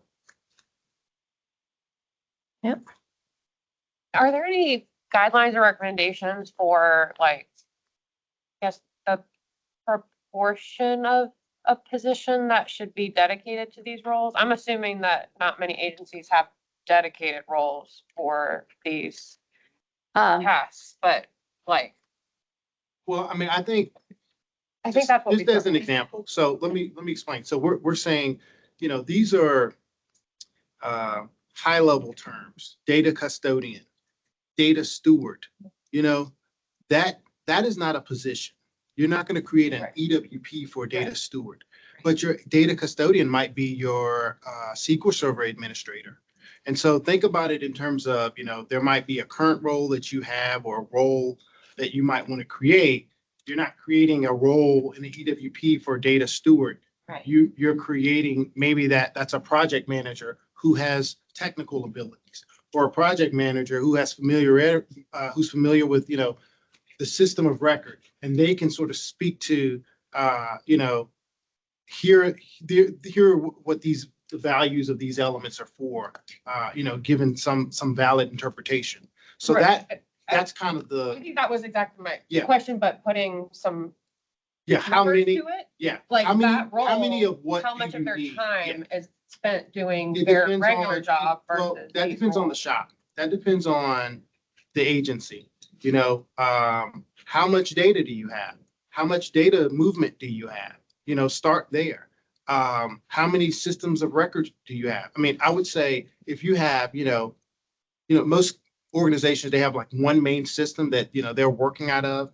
You definitely should be categorizing that. That should be a cataloged in system environment where you're, you know, parsing out the metadata. You have sort of a management of, you know, the categories, what they mean, you know, for that one system. You multiply that maybe by, you know, 2, you know, that could mean, you know, a couple of different roles, you know, because it's not just, okay, I've got the application, but the background, the databases behind it, the columns, the fields, the interpretation. Then what if you have to migrate that data over? You know, you're sending some columns over to another system within internal to your agency. What if you have to send that data over to another agency? So these are sort of the considerations. In order to do, basically, data management is, you know, we host data.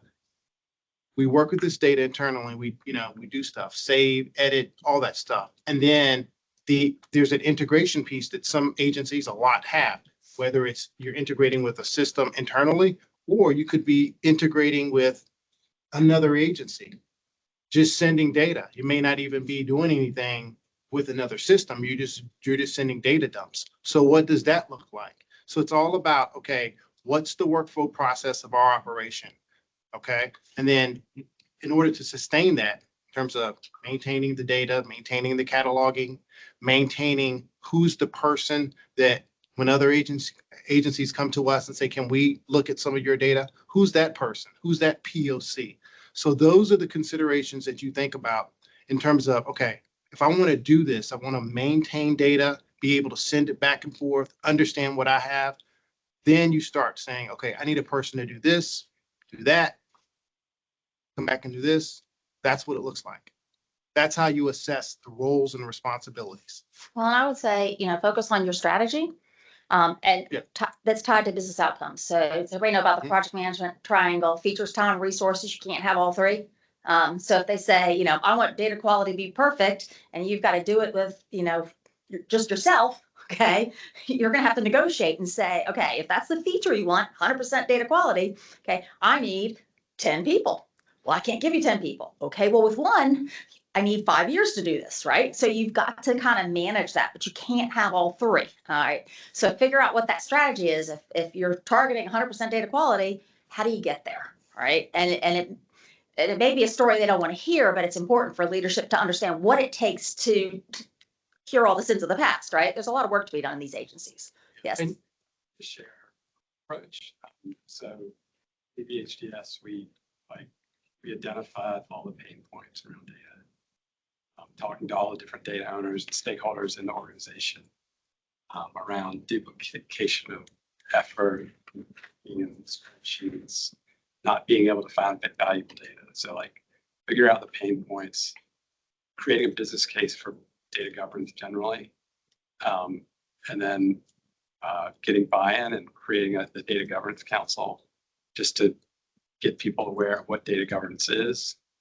And then from there, we ask the data owners, we identify the data owners, and all of this is business engagement.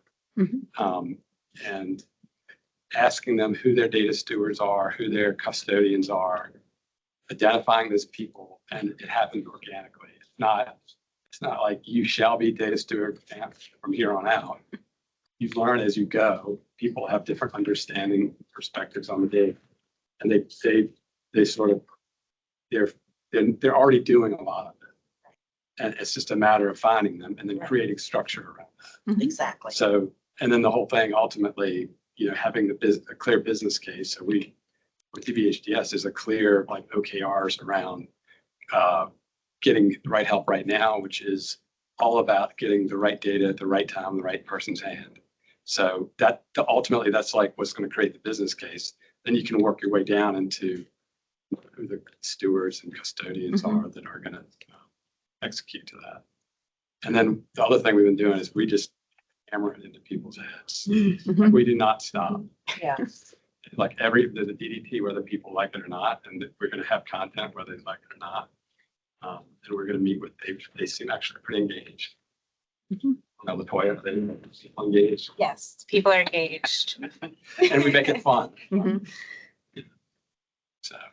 I was going to suggest on the steward and custodian and owner conversation, while people do take ownership of those roles, I think there's confusion and overlap in like who's doing what. So maybe there could be a resource of like what it's not.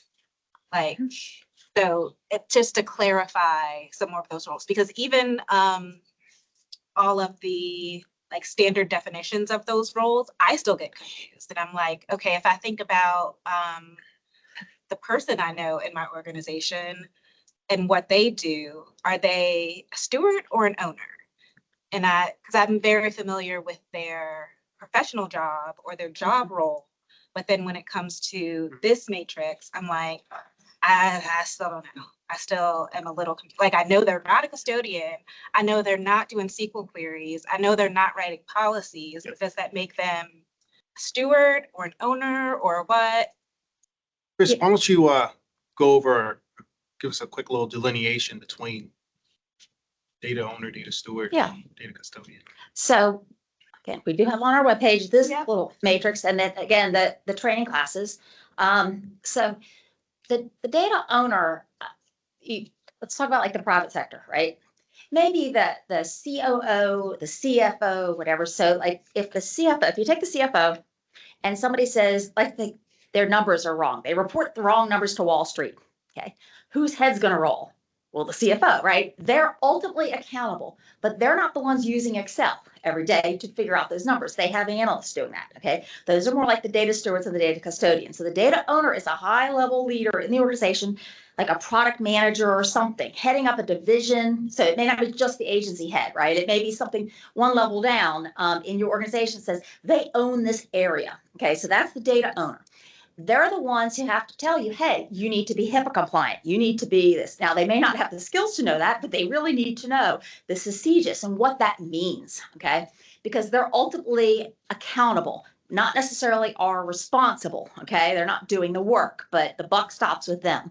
But then the data steward is the one ensuring you're living up to those roles. So for CGIS compliance, they're making sure that you're not throwing sensitive data out on the open data portal. They're the ones making sure that maybe the DBAs are following the access control policies, but they may not have hands on keyboard, but the steward is following the directions of the data owner to make sure that if they said, hey, we need to be CGIS compliant, we need to, make sure we have these approvals for any data sharing, that they implement all those procedures. And the custodian, you can think of it as the IT people, okay? They know nothing about the business context.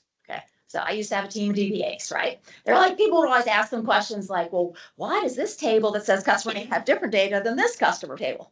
They go, I don't know. I create a table, I make a schema, I put an index on it, I make backups. That's what I do. I'm a custodian. When you tell me to delete things, I delete things, okay? But they have no business understanding. Now, there may be some who are the exception, but a custodian is more of that kind of that factory worker, right? They're just keeping that engine running on the data, to make sure the ETL process is run. That's a custodian. The steward is really that business person who is trying to implement what the data owner says, make what Chad says about data retention, and there may be multiple data stewards, one data owner, okay? Or it could be vice versa. We have lots of questions about these roles. Yes, I'll go with LaToya. I think you gave an excellent outline of what they are and who they're not. In, I'll say, real world practice, specifically with my position, I have a lot of business knowledge, but I'm also the technical person. But I also have an IT team that'll do the ETL. So that's where, but then I also have business directors who are not the owner. They have a what is it called? A commissioner who's the owner, a deputy commissioner, whatever. But they're tasked with being data stewards, but they don't know. You mentioned I know that we have to be HIPAA compliant, so I'm going to make sure that we are HIPAA compliant. They have a bunch of other concerns about programs and people and things that are going on. So we kind of take on a dual role with doing the stewardship, coaching them into their stewardship, but also being the data custodian, and then also outsourcing if a data load doesn't happen. Yeah, look, I think there's a gap with data owners understanding their role. Right. Okay, so I don't think we should change the definition of what a data owner is. I think we have to educate. And if they don't know what the word HIPAA means, we need to educate. And I think somewhere in here it says the data steward educates, or maybe some training class. It says that you're communicating, that's that stakeholder communication. You got to make sure they understand. Hey, by the way, do you know we have to be HIPAA compliant? And do you know we're not? That's a conversation, because ultimately the data owner has to be accountable to resolve that problem, right? Yeah, but not necessarily doing it. It's their nap. Yes, Jessica. The one spot that really gets me confused here, if you look at the first bullet under data owner for both columns, it essentially means it's the agency head, right? Like the agency head's the only person who should be signing agreements, or at least my agency. Everything else under that is not the agency head in the way we operate. Yeah. So it's like this weird situation where when ODGA asks us who's the data owner and the data steward, we say the agency head's the data owner and this person's the data steward. But in all other practice, that data steward's really the data owner because of the agency head requirement under the data owner description. But we see that a lot too. I think we see where, an agency head can delegate someone as the data owner, and that happens quite a bit. But for the purposes of, for example, someone's going to sign an agreement, that data owner is typically an agency head or a secretariat. Right. But that same person can say, okay, this person is the data owner for this specific data set, and that we get that a lot. Okay. I wish that said or designate. Yeah, we can change that on our next release. I think in the training it says member of senior management, agency head or major. And like the VITA definition of data owner doesn't say anything about signing agreements or the agency head. So it almost, sometimes it feels like ODGA and VITA's definition aren't coinciding completely. And it's like, depending on who I talk to, I say this person's the data owner, this person's the data steward. That same issue came up with our, what was it, our The tiers. Sensitivity tiers, Yeah. yeah. Yeah. So we got aligned with VITA on the sensitivity tiers and we're working on the same thing. Okay, Yeah. that makes me With feel the so much yeah. better. Definitely. And I just talked about that this morning. Yes. And we will keep iterating. So I love getting your feedback, right? Because some of these are dictionary definitions, right? And we just put them out there and then as we get feedback, we change them. So each year they'll be updated. Our ISRM did throw the VITA definition of a data owner to me and said we needed to agree on what that was. So, and I was contradicting some things. So we had a little, you know. Yeah, it's been a struggle. That'll be, Data owners are management that'll people. be Yeah. one of my takeaways. Yeah. And not typically IT. It's somebody in the business who has the business contacts, senior leadership. I mean, I can give you an example. For us, we have a CAD system Mhm. and it's for land, air and water. Those are the three things that DEQ, is working on and concerned with. We have a data owner for land, we have a data owner for air, and we have a data owner for water, but we have a data owner for the system Mhm. as well. Well, yeah, because there are system owners, which are different than the data Right, owners. so a system owner and a system administrator are different and can't be the same person. Mhm. There are little rules like that, so make sure you read those little rules Yeah. because there are some nuances to it. But we consider all of our permit writers and compliance auditors and anyone who interacts with that data in CADS as a data steward. Mhm. Everybody who touches data in CADS is a data steward in our definition. We are making it every employee. Now, the custodian is our DBAs or the people doing our ETLs and things like that. That's right. So these people already exist in the agency. They're already doing these things. It's about finding them and putting structure around it, clarifying their just like role. you said. Finding the people. I already have a DBA. You already have custody of the data. Yep. Acknowledge that and then acknowledge what your role and responsibility is with regard to having custody of that Right. data. And that's where the education piece comes in. So that's, just coming in new, after standing up with Robin at DMV and then coming into DEQ, I'm starting all over with this. But I'm taking, I would recommend everyone non-invasive data governance approach. It's a methodology by Bob Steiner of KIT Consulting. And it talks about finding the people who are already there doing these things and leveraging them because you want the people who have the passion for it too. Right. Absolutely. Yeah. Because you're not It's not asking an for- assignment. Yeah. And like Margaret said, it's not a job in and of itself. It's finding these people and then You're just collaborating. clarifying their responsibilities. Right. And because that way you don't have that, one of those finger Right. pointing, right? I Exactly. thought you were doing it. Just if everybody knows what their job is, things will function a lot better. But it'll take time. Yeah. Okay, so it is 2:56. Yay. So I You guess made it through member our time. comment, Jesse, member public comment? Nope. All right. Anything else for the group here? Can I make a shameless plug? Sure. Thank you. Marcus already knows this, but I am the chapter lead for Women in Data. We are an organization, a global organization, but the chapter here is for Virginia, DC, and Maryland.